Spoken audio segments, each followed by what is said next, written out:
Bonjour à tous, ici Gim de Studio Ruse et bienvenue à cette vidéo des règles de ruse, le jeu des renards. Lors d'une partie de ruse, vous devrez explorer et marquer les territoires vitaux, explorer et créer des chemins dans votre tanière, gérer des ressources, chasser, communément appelé le mulottage, remplir des objectifs et faire croître vos renardeaux. Et finalement, développer leurs instincts. Une partie de ruse se joue en 4 manches, chacune divisée en plusieurs phases. Les joueurs jouent à tour de rôle en utilisant chacun un dé d'action disponible à chaque tour. Les joueurs disposeront de 2 à 4 dés d'action selon leur progrès dans la partie. Lorsque plus aucun joueur n'a de dés d'action disponible, on procède au décompte de fin de manche. Et si c'est la 4e manche, on procède également au décompte de fin de partie. Le joueur avec le plus de points de victoire l'emporte. Allons maintenant voir les différentes phases qui composent une manche. Chaque manche est divisée en plusieurs phases. La phase ordre de tour et de destin effectuée à chaque début de manche. La phase d'action où tous les joueurs joueront leurs dés chacun leur tour. La phase de décompte de fin de manche. Certains éléments seront comptabilisés. La phase de croissance, permettant de faire croître les petits renardeaux.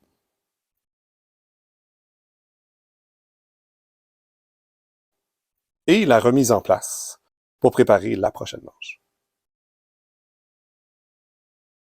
Au début d'une manche, on active les bonus et les actions d'ordre de tour.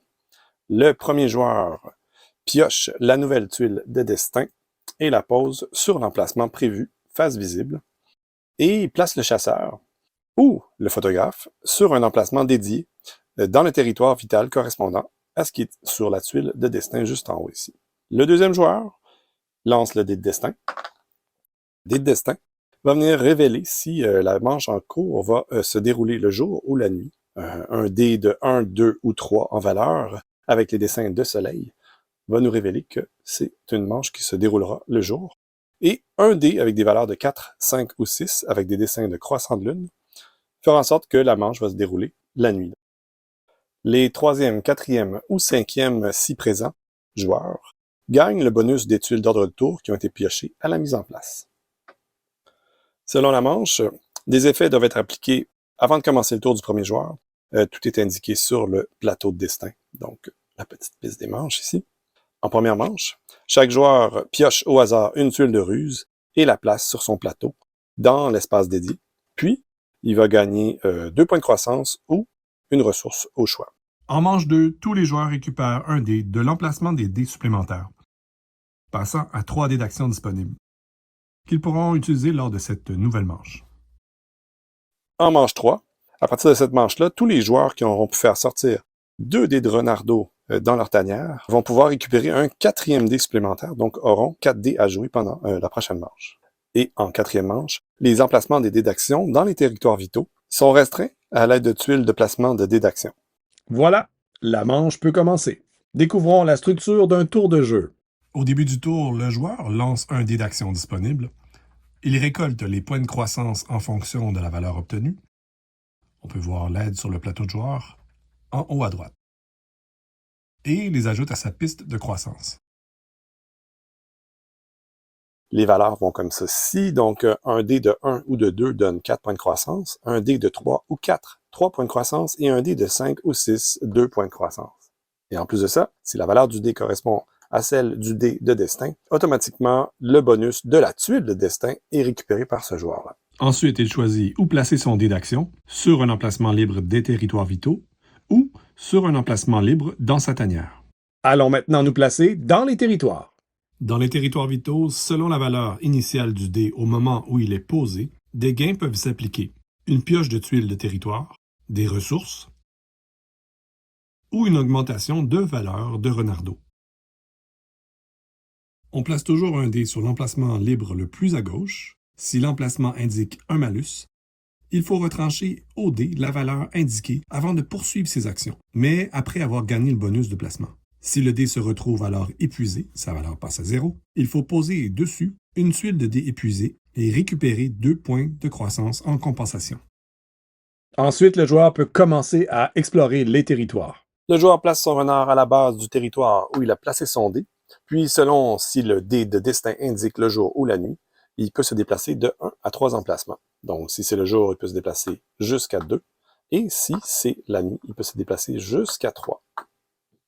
Si le joueur passe par un emplacement marqué par un autre joueur, il perd 1 point de croissance, et le joueur à qui appartient le territoire gagne 1 point de croissance. Si par contre il s'arrête sur ce territoire, il perd 2 points de croissance et l'autre joueur à qui appartient le territoire gagne 2 points de croissance. S'il passe par une tuile barrage de castor et que le jeton castor est présent, il devra donner 2 points de croissance au propriétaire de la tuile de jeton castor. Ensuite, il peut effectuer chacune des actions de la tuile d'arrivée en retirant au dé la valeur du coût de l'action. Si le dé est ou devient épuisé, le joueur peut utiliser des points de croissance de sa réserve en compensation dans la limite du coût des actions disponibles. Si le chasseur ou le photographe est présent dans le territoire, il est impossible de marquer le territoire ou de faire du minotage. Si l'obstacle, loup, est présent dans le territoire, le joueur ne peut pas muloter ni avancer sur les pistes de territoire. Si l'obstacle de la tempête est présent dans ce territoire, il est réduit de 1 son déplacement de jour. Petit retour sur les déplacements dans les territoires.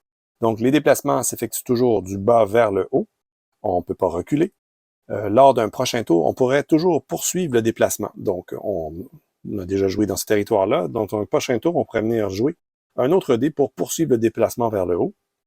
Autrement, ce qu'on peut faire, c'est venir placer un nouveau dé dans un autre territoire et repartir notre déplacement, l'exploration à la base du territoire pour recommencer. Allons voir quelles sont les actions des territoires. Donc, voici les actions disponibles dans les territoires vitaux des champs, de la rivière, de la forêt et de la ferme, ainsi que de la montagne. Donc, on peut toujours muloter. Donc, muloter consiste à prendre une tuile pour le coût de 2 de valeur de dé, de la révéler, de récupérer les bonus, donc en ajoutant les bonus sur sa piste de croissance, et en ajoutant la tuile dans sa cache. Si tous les espaces sont pleins, on défausse la tuile après avoir reçu les gains. Les tuiles de mulotage ratées sont tout de même placées sans effet. Les tuiles rapportent des points de victoire en fonction des quantités en fin de partie. On peut voir le tableau sur le plateau principal. Action de marquer un territoire. Donc, pour marquer un territoire, le joueur prend le marqueur de territoire le plus à gauche de son plateau et le place sur la tuile où est son renard. S'il s'agit de son troisième ou dernier marqueur, il gagne 1 point de victoire. Il est possible de reprendre possession d'un territoire déjà marqué. Tout marqueur adverse est rendu à son propriétaire sur l'emplacement libre le plus à droite de son plateau, après avoir payé la pénalité au propriétaire du territoire et le coût pour y placer un marqueur. Autre action? Avancer sur la piste de territoire bonus. Le joueur avance sa patte de renard d'une case sur la piste associée au territoire. Un effet ou bonus peut être déclenché. Si la case contient une icône de viseur blanc, le chasseur ou le photographe est déplacé d'un territoire dans le sens horaire. Attention de toujours appliquer les effets d'obstacles présents dans les territoires. Il peut y avoir plusieurs obstacles dans le même territoire. Un obstacle peut également se déplacer d'un territoire à un autre au cours d'une manche, mais ils seront retirés à la fin de la manche. L'action d'augmenter un dé de renardeau permet d'augmenter la valeur de un dé de renardeau présent sur les pistes de croissance. Un dé ne peut être augmenté une fois hors de la tanière. Donc, les actions disponibles dans le territoire de la montagne, vous avez 3 zones disponibles dans la montagne, juste ici. Il y a une zone de territoire plus standard, mais avec un coût plus élevé. Dans ce territoire-là, dans cette zone-là, il est impossible de marquer, donc on ne marque pas ici. On peut dépenser de la valeur de notre dé et ensuite compenser avec des points de croissance pour faire des actions, comme dans les autres territoires vitaux. Donc, on peut aller dépenser pour gagner des ressources au choix, donc une ressource au choix. On peut aussi dépenser pour avancer d'un cran sur une piste de territoire au choix et augmenter la valeur d'un dé de renardeau. Donc, l'autre zone, c'est la zone des cartes d'objectifs privés. Donc, cette zone n'a pas de limite. On peut jouer à plusieurs joueurs dans cette zone-là, donc plusieurs peuvent l'utiliser pendant une manche. Pour l'activer, par contre, il faut automatiquement vider un dé d'action. Et ensuite, on a le choix de faire différentes choses. Donc, on a le choix de prendre une nouvelle carte d'objectif privé au hasard de notre pioche personnelle, de défausser une carte et éviter les malus en fin de partie, ou récupérer le bonus d'échange d'une carte qu'on aura complétée pendant la partie. La carte est conservée près de son plateau tout de même. On a également une zone pour activer des tuiles de territoire avec drapeau vert, si disponible. Vous pouvez activer une seule tuile à la fois. Les tuiles obstacles actifs dans cette zone servent à titre de référence. Maintenant, allons voir quelles sont les actions disponibles dans notre tanière. Le joueur lance son dé et décide de venir jouer dans la tanière. Pouvoir faire des actions dans la tanière, c'est un peu le même principe. Il va falloir dépenser de la valeur de son dé pour pouvoir payer pour faire les actions. Donc, le joueur va enlever au dé la valeur qui correspond à l'action souhaitée réaliser. On peut le voir sur le petit tableau ici. Si le dé devient épuisé également, on va venir placer une tuile sur le dé et on va pouvoir compenser pour effectuer plus d'actions en dépensant des points de croissance. Donc, dans ce cas-ci, regardons les valeurs à dépenser. Si on dépense 1 de dé, on va pouvoir venir piocher dans le sac une tuile et la placer pour former notre chemin. Si on dépense 3, on va pouvoir en piocher 2 et en placer une. Si on dépense 5, on va pouvoir en piocher 2 et en placer 2. Et si on dépense 6, on va pouvoir venir piocher une tuile spéciale avec des bonus. On va pouvoir la placer ou remplacer une tuile non désirée et la remettre dans son petit sac. Donc attention, une seule action dans la tanière, donc une seule action par déposé. Là où les tuiles piochées doivent être placées au début du chemin ou adjacentes à une tuile déjà en place. On peut remettre une tuile dans le sac, une tuile qui ne nous convient pas, il n'y a pas de problème, mais c'est la fin du tour. On récupère tout bonus imprimé sur la tuile ou l'emplacement recouvert sur le plateau. Si un chemin est complété entre le départ et une des 5 sorties du haut, que le joueur a le nombre requis d'objectifs privés validés et qu'un dé de Renardo est présent à cette sortie, il peut développer un instinct en déplaçant un cube associé dans l'emplacement de l'instinct choisi. On reviendra sur le développement des instincts juste après l'explication de la phase de décompte de fin de manche. Chaque étape est réalisée dans l'ordre du tour. Quand tous les dés d'action sont utilisés, appliquez les effets de fin de manche. Les joueurs présents dans le même territoire que la tente gagnent 2 points de croissance. Les joueurs présents dans le même territoire que l'ours gagnent une ressource au choix. On fait le décompte des objectifs privés complétés. Le joueur ayant gardé le fromage sans l'avoir échangé contre des points de croissance pendant son tour gagne 4 points de victoire. Chaque joueur gagne des points de victoire équivalents aux valeurs restantes sur leur dé d'action, puis ceux-ci sont retournés sur le plateau des joueurs. Ensuite, on peut passer à la phase de croissance des renardos. Chaque joueur peut dépenser 2, 3 ou 4 points de croissance pour faire progresser ses renardos. Il gagne les bonus imprimés sur les cases atteintes, augmentation de renardos, point de victoire,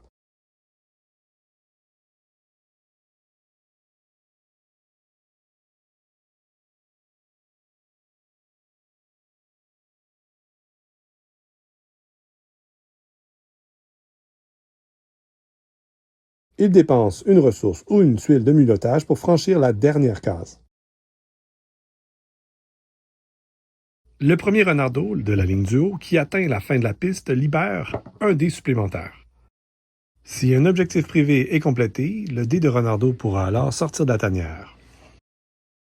Voir le tableau des requis en objectif sur le plateau de la tanière. Le deuxième dé de renardo supplémentaire peut être acquis de la même façon, donc lorsque le deuxième dé atteint le bout de la piste, le dé supplémentaire peut être déposé sur le premier espace de la troisième piste. Notez que pendant cette phase, un bonus d'augmentation ne s'applique qu'au renardo qui déclenche l'effet. Le bonus d'augmentation gagné à l'extérieur de la tanière sont appliqués au renardo de son choix présent sur une des pistes de croissance. Vient ensuite la remise en place. Les renards debout sont retournés au centre du plateau. On retire les obstacles et les tuiles associées.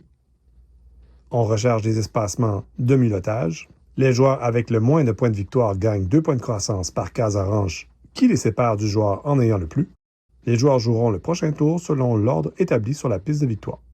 Allons voir comment développer les instincts de nos renardos. Si vous avez des renardos sur votre plateau de tanière et des chemins qui se connectent à eux en haut du plateau, vous pourrez développer leurs instincts. Les instincts sont des pouvoirs qui vous aideront à accélérer votre partie. Vous placez les cubes correspondant à votre Renardo connectés sur un des instincts, l'effet est actif immédiatement. Les joueurs qui réussissent à développer 5 instincts gagnent automatiquement 15 points de victoire, mais c'est tout un défi. Passons finalement au décompte de fin de partie. Vous avez joué 4 manches, le décompte de fin de manche est complété. Passons au décompte de fin de partie. Le joueur possédant encore l'étoile gagne 4 points de victoire. Chaque joueur gagne des points de victoire équivalents à la quantité de tuiles de mulottage dans sa cache, voir le petit tableau sur le plateau. Chaque joueur gagne des points de victoire pour la somme des valeurs des dés de Renardo à l'extérieur de leur tanière. Chaque joueur gagne des points de victoire pour les objectifs communs complétés. Chaque joueur retranche les points de victoire pour les objectifs privés non complétés. Et le joueur ayant cumulé le plus de points de victoire gagne la partie. Excellent. Voici maintenant l'anatomie et la présentation de quelques composantes. Voici les différentes actions sur une tuile de territoire, donc marquer un territoire pour une valeur de 1, mulotter pour une valeur de 2, progresser sur une piste de territoire pour une valeur de 2, augmenter un dé de Renardo pour une valeur de 2.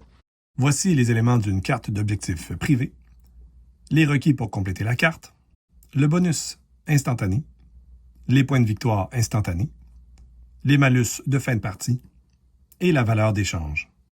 Vous trouverez également l'icône de départ juste au bas de la carte. Il existe 3 types de tuiles de mulottage, la tuile avec des points de croissance, la tuile avec des points de croissance et une ressource au choix, et la tuile de mulottage ratée.